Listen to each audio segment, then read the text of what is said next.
into SICTR Second, episode 10, and we're going to change formats just a little bit just for this episode in particular. We're now 10 episodes in, really excited to see the progress that this podcast is taking on since we first launched it back in the fall semester here inside of the Student Innovation Center's Digital Media Studio podcast room.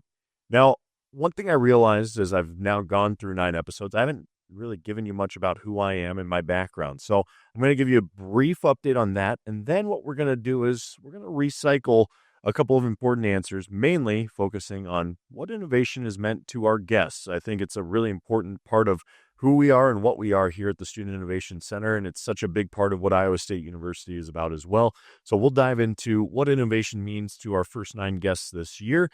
And then we'll also start getting you ready for episode 11 and a look at what's ahead on the events calendar here inside of SICTR. So first, let's start with me. My name's Jon Schaeffer. I've introduced myself multiple times on this podcast, but I haven't really had the chance to give you that background on who I am and what I've done in my past to get to this point. Now, I started as I graduated from the University of North Dakota back in 2012 with a communications degree, and that led me into the world of broadcast journalism, particularly in sports. I started my career in Bismarck, North Dakota, where I really made inroads in that business. And after 2 years in Bismarck, I was able to return to my hometown, Des Moines, Iowa, and work for the ABC affiliate down there as the sports director covering Iowa State, Iowa, high school sports, operating the Friday Night Blitz, which was launched by John Walters and Dave Bingham. And I was just happy to carry on the tradition that they had set along with Dave Zavolinsky.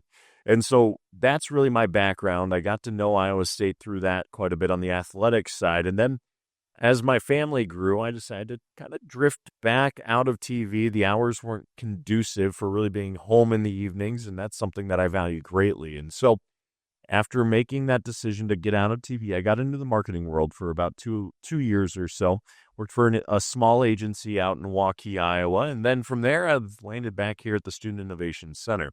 And one big thing that I've tried to take on here is telling more of our story, not the great awesome materials and equipment that we have in this building, but the people behind it that really give us this sense of purpose here, and they really drive our mission forward to help create innovation and open up the student perspective and cross-collaborate across multiple majors. That's the one great thing about the Student Innovation Center here on the Iowa State University campus. You don't have to be a specific major to walk in our doors and use any of our maker spaces. Now, certainly we've got classrooms that are dedicated to certain schools on campus, but where I am, for example, Digital Media Studio certainly appeals to the communications and broadcast journalism majors here on campus, but it can also appeal to just about everyone. Nowadays, you're seeing podcasting in all forms and across all topics, whether that be personal topics, professional topics, engineering, just the entire world. We've seen, obviously, a lot of conversations come out of this, and I think that's what podcasting really does do for every individual. And if they have a story or a conversation to create, I think podcasting is a great outlet for it. But then you drift up into our woods and metals, where anyone can walk in and learn how to use a lathe or the multiple woodworking tools that we've got upstairs between the joiner, the planer, building things, creating new ways to solve problems. And then that takes you up into 2222 or our electronics 3D printing and textiles maker space. And there you've got a hodgepodge. You have everything from sewing machines, embroidery machines. We've got a digital weaving machine. We've also got a digital knitting machine. And then you drift down to the lasers and the 3D printers, and then all the way around to the electronics benches. Again, all cross-disciplinary. You don't have to be a specific major, such as industrial design or mechanical engineering or civil engineering, to walk into any of those spaces and start building or creating. And I think that's what's been really special about this building. That's something that drew me into this position and helping share more of our stories. So as we continue to move forward here at the Student Innovation Center, we're looking to tell more stories, certainly of who our supervisors are and the great people that help operate our maker spaces, but also the user stories. We've got a great one coming here soon, hopefully having it on the YouTube channel in just a couple of weeks, on one of the great users that actually used the entire Digital Media Studio to get ready for a scholarship and prepare a scholarship video, and something that they had never tapped really into in their life. And I think that's a really cool opportunity. We'll dive into more stories from Woods and Metals in 2222 as well. But certainly that's been an initiative I've wanted to push. I know it's something that The people prior to me in this role wanted to push as well, and we're starting to get it rolling. The Student Innovation Center, going back to its early days, as Jim Oliver talked about in our first episode, really was used as a learning space at first because COVID had hit. This wasn't intended to be that way, but they had to use it for classroom and distancing and things like that. Now we're starting to see it really come to life and flourish. We're seeing regular usership. We're seeing growing usership and trainings. And that brings me to the point that we are offering more trainings in all of our maker spaces. And our goal over time is to really fast track those a little bit more. We'll also be hopefully offering micro-credentialing and things such as that, so that you can show off the proficiencies that you've created and learned within this maker space. So that's a little bit of what's going on here at the Student Innovation Center as we progress toward the end of the spring semester. That's also a little bit about me. And certainly going into this, I've enjoyed conversations. I love telling people stories. That's something that I've always enjoyed, is creating a human connection. And I think a podcast can certainly do that for us. The other aspect of what I enjoy, I enjoy trying to find new ways to solve problems in a lot of ways, and we've got a great team here. It's the Student Innovation Center doing that. That's a lot of what innovation is seeing a problem maybe and trying to find a way to work around it or become more efficient, or finding a tool or creating a tool that's going to allow you to create efficiencies in the future. And so I think that's a really cool aspect of what we get to do here at the Student Innovation Center every day. Certainly encourage you to come within our doors and check it out, even if it's to hang out on the Stepatorium and do a little bit of studying, or in one of our 2 courtyards up on the 2nd or the 3rd floor. Just enjoy the nice weather as spring starts to bud up. Granted, we just had a little bit of snow up here in Ames, which was a bit bizarre for late March. Not unheard of, but a bit bizarre still. So again, the Student Innovation Center growing rapidly right now. We have a lot of stories to tell, and we'll continue to do that through things such as this podcast, our supervisor spotlights, as well as our creative content that we're doing too. Be sure to follow us on our social medias as well. We're on Instagram, LinkedIn, Facebook, and X, as well as YouTube with a lot of our content. We're also updating our training content. So more video based, allowing you a resource to go back to in case you can't quite remember each step along the way. And so there's a lot going on there to take in. Again, the Student Innovation Center, you can find out more about some of these initiatives on our website. Go to the About Us section, and you'll find some news articles. You can catch up on all the latest episodes of the SICTR Second. We've had some great guests on, between Peter Zurowski, a handful of our supervisors. We really are moving things forward with users in the culinary creation lab. And so this building is multifaceted, and that's our goal here, is to showcase those great building partners that are operating out of here and helping us innovate and create. Well, with that, let's go ahead and dive in now into what our past visitors on this podcast have really talked about they believe innovation is. I think it's a fun topic. I hope you enjoy this episode. We'll get back into our standard format in episode 11. Thank you. I like to have our guests kind of answer one key question, and is, what does innovation mean to you? And I'll let whoever wants to start kind of go with it. I think creative problem solving. So one example I saw from our own class was when we forgot to order pasta one time. So we had to come up with a solution right there on the spot. And just coming up with alternative solutions when faced with that problem. Okay. Mm-hmm. Yeah, I would say just taking something and making it better. Mm-hmm. So our students are great, but we're improving their skill set through this class. So, I think that's what innovation is. You're taking something and you're making better. What does innovation mean to you? I think innovation to me means not being limited by what society says you can and can't do with certain things. The paperclip I'll go to is a tried and true design that through time everyone has said this is what works, right? But there's still people that make different types of paperclips, right? Whether that's just for aesthetics or for their own, what they want to get money off of and everything like that. Just because something is so common doesn't mean that there isn't better alternatives to it. And so seeing students here going through and doing stuff that does exist, and just coming up with new ideas, experimenting, it's really cool to see. Very cool. What does innovate mean to you? Define it for me. Absolutely. For me, innovate, I go with a really basic definition, which it's to try to do something differently to do it hopefully better. And I think all of those words are important. You have to be different, and it can be scary and awful or just mundane and tiresome if it's a small thing. Like you have to change your morning routine. It doesn't feel great at first, but it might teach you something. And then hopefully is part of it too. You're not really innovating if there's not a risk of failure involved. And so you have to be swinging for the fences a bit at times. The other thing that I think is important to my definition of innovation is the idea of prototyping, because I think there's a lot of us who have a lot of expertise, and sometimes we can, and I'm not pointing at anyone here, but we can over-engineer solutions. Right. And I really think that people who are great innovators are people who externalize their ideas. Mm-hmm. They try things out. They make things. They do the small version before they do the big version. And I think if you kind of put those pieces together, do it different, to do it better, and do it small before you do it big, that to me is innovation. Awesome. Love it. Innovate to me is, as I mentioned, a broad umbrella. Everybody can become an innovator in whatever their field is. And that really comes down to becoming an effective problem solver. As I mentioned, both identifying bottlenecks and issues that are frustrating or obvious to some people that they can be better. And then, again, coming up with creative solutions that draw from different fields. So we all need to be, I like to say, we create T-shaped students. You have to have some disciplinary expertise, but you need to have an appreciation, and whether it's a hobby or, you have music or some other sport, but bringing your, experiences from other places to bear on this problem.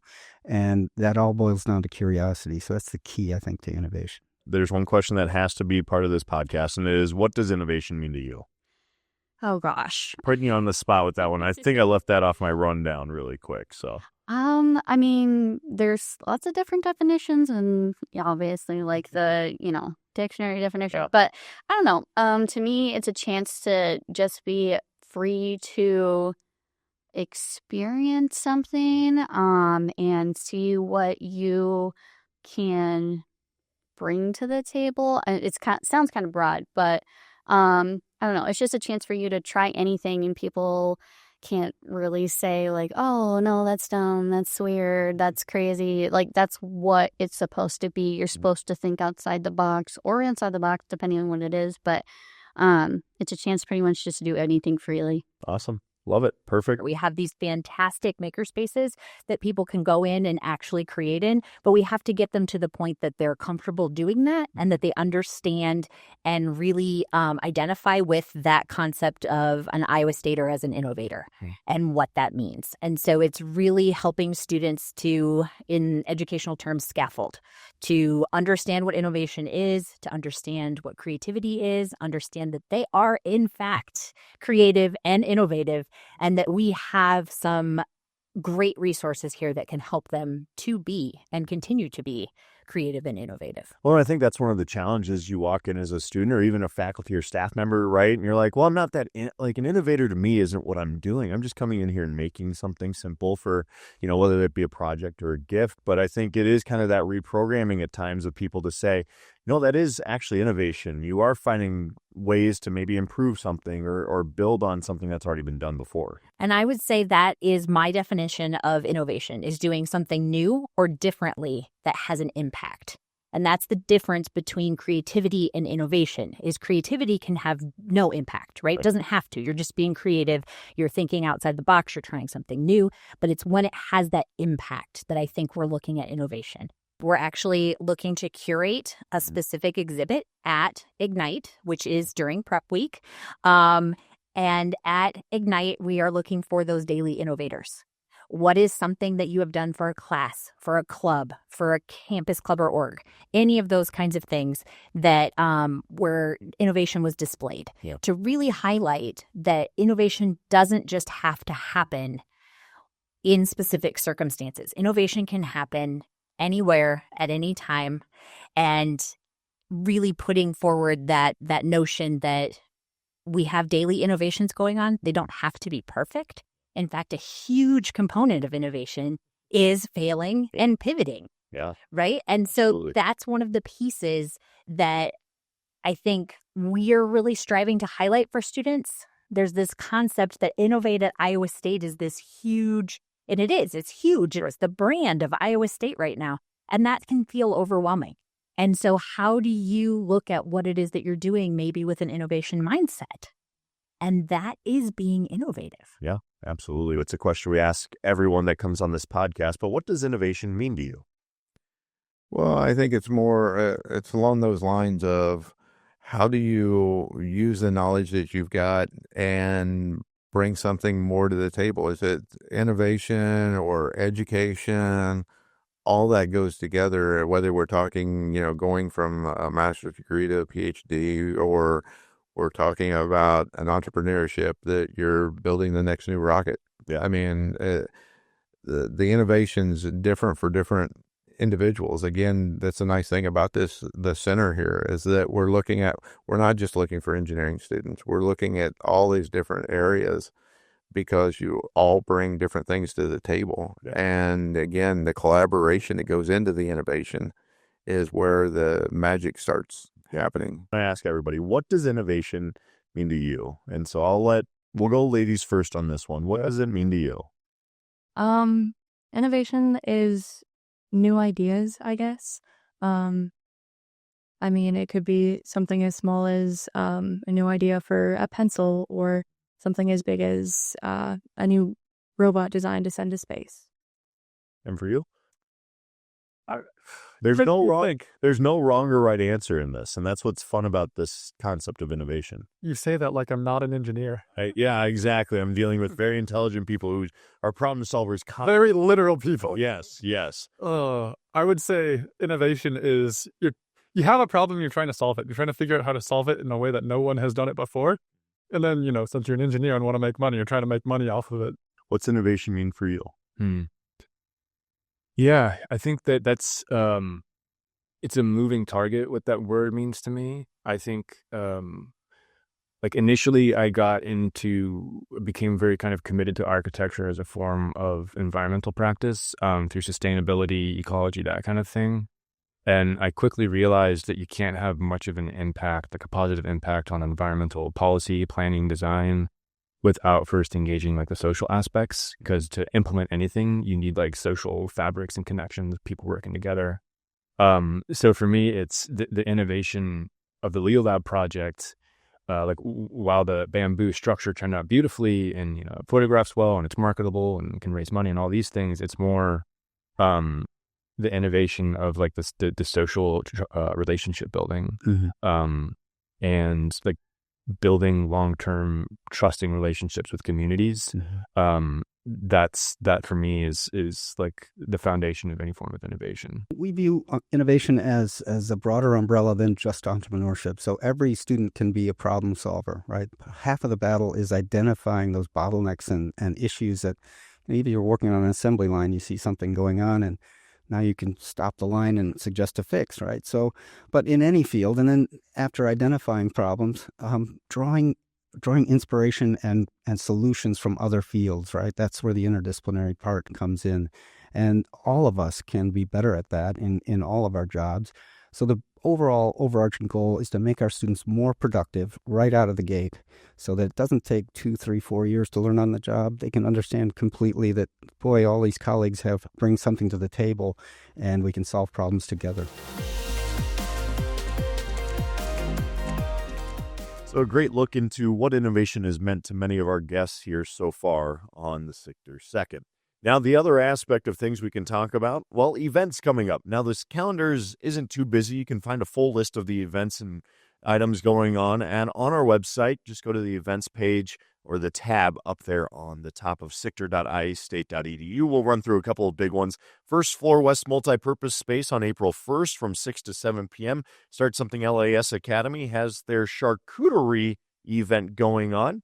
You ever want to step inside the shoes of a shark? Now's your chance. Join them for the Shark Tank style event where you can judge pitches from startup companies, gain insights from founders, and enjoy charcuterie. And then Wednesday, April 2nd from 4 to 4:30. This is going to be an 11:18 down on the first floor. You can attend an upcoming info session to learn more about the Start Something LAS Academy.